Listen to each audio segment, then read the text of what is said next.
Hi everybody, Tracy here from Uniquely Creative. I am going to create a layout today with the Deep Sea collection for our December Creative Kit Club. I have chosen this really adorable silhouette photo of Pearl that I want to scrap, and let's get started. So the first thing I always do is cut my barcode strip off of my base piece of paper, because if I forget that, it's always a pain to try to get it off. Second, then they don't store in your albums well. So I have just laid out a bunch of the papers that come in this pack, and I'm just going to choose some different textural papers, and I'm going to kind of do some ripping. So I'm ripping the paper, and I've hold the one that I want across the top, the base down, and I've pulled downwards so I get that little white edge, and I have just pulled that across to get the edge, and I'm just laying it out now to work out which ones I want. So I'm going to do the same, rip some more for the bottom, and again just pulling it back towards me so I get the little white edge. And this one I didn't want it all the way to the edge, I just wanted a little bit of it. And I'm going to do the same with the back, so I'm just trimming the edges off. I've flipped the paper over, it's the same sheet of paper, and I'm just going to tear some more off of those just to get some more little pieces. So I'm just starting to lay this out and create some layers. I think ripping is kind of fun, especially for beachy stuff.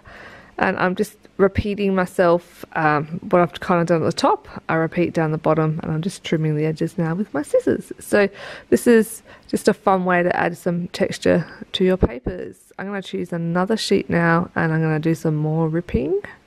Again, just pulling it back towards yourself so you get the little white edge to show. If you don't want the white edge, you're just going to pull it back the other way. So once again, I'm going to repeat that down the bottom. I'm a very deliberate scrapbooker. If I do something at the top, I'm going to do it down the bottom. If I do it to the left, I'm going to do it to the right. I like to have my stuff balanced when I scrapbook. And I am just playing with these before I commit them with my adhesive. Just trimming the edges up with my little fingers again. I have decided now that I'm going to start matting my photos before I start sticking all of my little, I don't know, wavy ripped bits. I'm just going to do a couple of different layers with the leftover papers of my photo edge here, and then I'm just going to cut a few more pieces, just random sizes, because I'm going to start slipping these in and around my photo layer. So whilst I've got the trimmer out, I've just cut some little rectangles with all the leftover bits. I use 450 glue with all of my layouts. I know that it sticks good, it sticks strong, and I've got a little bit of wiggle room, so I can see how I've just lifted it. I can lift them and stick them under. I use 450 for everything. It is completely archival safe, and I've been using it for easy 8 years now, and all of my layouts are still in really good nick. Nothing has fallen off them. Have had some issues in the past with adhesives. When you've been doing this for a while, which I have, you soon learn that good adhesive is important. So just sticking them all down, and that is just me taking pictures for the step-by-step magazine. Of course you get that when you purchase the kit. So see how these are, I haven't even got the bottom straight. I'm just literally lining them up, because the only one that needs to be straight is that top one, so that you can see the different little layers popping out. I've grabbed the I think it's called Sea Scribbles stamp that comes in the set, and I'm just using some of the ink that comes in the kit too, just to ink a little bit of different spots of this around my layout. Kind of thinking, where am I going to put my photo? There you go, using the photo as a guide, and working out which little bits I'm going to have showing, and I've just used the little inks that come with this kit to do that. Super cute and versatile stamp, this one. It is an acrylic stamp, so it's really great for this mixed media type work. Just using a distress tool. This is the Prima distress tool I'm using, but any distress tool works. And then I'm just going to lift all the edges with my fingernails. Often we'll write that in the instructions. Some people are not quite sure what that means. It's just going around roughing the edges up. Sometimes I just lift the edges, sometimes I distress them as well, because I had done all of that white distressing on the paper I ripped. I really wanted that white distressed edge on this one as well. So I've made a couple of layers where my photo's going to go. Now I'm just using some of my old pizza box to create a big mat. I kind of liked to use cardboard, like the pizza box cardboard or whatever, on my photos instead of foam mounts, purely because they sit flat and they keep quite well archivally. I don't know if it's archival safe. I don't know if it's going to be great in 100 years time, but I know it's going to be great in 10, 15 years time, in my lifetime, let's put it that way. Just adding a little bit of net in there that comes in the kit, and I've just die cut some of these very cool dies that we have in as add-ons for this month's kit. So they are sea scribbles and sea circles, and I've cut both of them out, and I've either used some of the white cardstock or I've used the beautiful shiny glitter cardstock. Now, if you're using the glitter cardstock, I do recommend you use a shim, some sort of shim, to put that through your die cutting machine. And if you've got an older die cutting machine, may need to peel off a section of the back of the glitter cardstock to make it work. Mine's, you know, a fairly new machine, 2 or 3 years old, and I just had to use a shim and it was perfectly fine. So I'm also just going through my bag of collectibles here now and just working out what collectibles I might want to add in to the behind my layers as well. I've just got a couple more of those little rectangles that I cut out earlier on. I just popped aside because I knew I'd want some more layers underneath my photos. So I'm just adding some texture now. I've taken out some of the bamboo. So this is the sticky adhesive back bamboo. Just distressing that up to layer that in as well. So this is a layout that I am literally creating as I go, and so I'm filming here. So I'm not 100% sure of what I'm doing. I haven't created it before, so it's just a matter of playing with all the different layers and working out what I wanted to go where. These little die cuts now, I think I'm happy with their location. I'm just going to start putting those guys in, and then I have going to take my step-by-step photos. There we go. And I've just moved it to the side, but kind of still in the layers that I had them, and then I'm going to just literally start putting the bottom layer down and working my way up in around the similar spot that I had them when I was laying them out. But it's not always the same. I kind of just go with how I feel it's going to look good, and just using my photo as a guide all the way along. Using the 450, as I said, once you've done it, you're committed. You just got to put it down and go for it.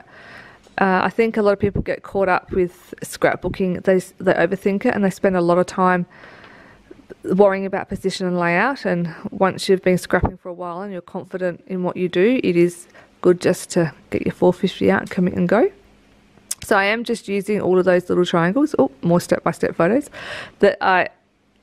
rectangles that I cut out earlier on, and I'm just sticking my layers down as we go here. So just adding a little bit more of that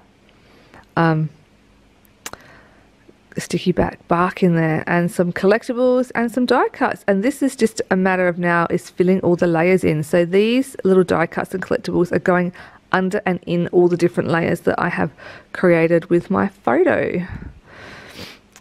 I have now decided that I needed a title, and I've just grabbed the cut apart sheet that Kasha has made. I'm going to choose a title, just adding a few more little bits from that gorgeous stamp that Kasha has created for us again this month. A couple more layers. Can never have too many layers, hey? Just adding the last little finishing touches to this before I add my title on, which I'm going to cut out from that cut apart sheet. So just sticking on, so what I'm sticking on now is when you cut out the sea circles dies out of the glitter, you get these tiny little circle pieces that fall out, almost look like sequins, and I've just saved those and I'm just gluing them all around the layout now. And then I'm going to add on some of the little glass domes in a minute as well. So just adding those super sweet little circles from the die cuts. They were literally the waste that was on my desk. I just picked them up and thought they're cute, we'll be using those, so I can stick them down again with a 450. A few more collectibles, stick them in, and I'm just going to choose just a little bit of this is just a little way from the sticker sheet. It's going to slot that one in, and I'm going to be honest, I didn't 450 450 that down, and when I actually had this out to photograph it in the warehouse, that sticker had actually fallen out, so I had to go back and 450 it down. So 450 is great stuff. So I'm just going to choose the title, and I'll just use my little fussy cutting scissors to cut around the title. These are just super sharp little scissors that I use for all my title fussel cutting. I then have a very good pair of really long bladed scissors which I use to cut straight lines. The longer the blade on your scissors, the straighter you can cut a line. So in my little scissors stash, I have a couple of pair of these little EK Success fussy cutting scissors, and I have a couple of pairs of my very favourite long bladed scissors which I seriously just got from Officeworks or somewhere. The longer the blade, the straighter the line when you're trying to cut straight lines. So that is almost fussy cut out. And then it's just a matter of working out the placement and how I'm going to mat that. Am I going to want it raised higher? Do I want to have it flat? In creating depth and texture.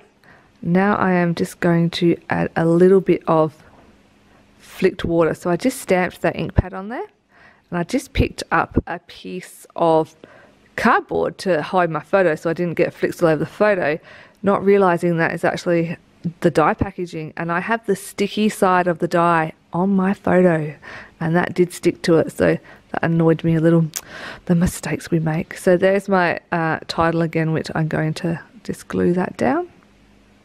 Titles and me are not friends.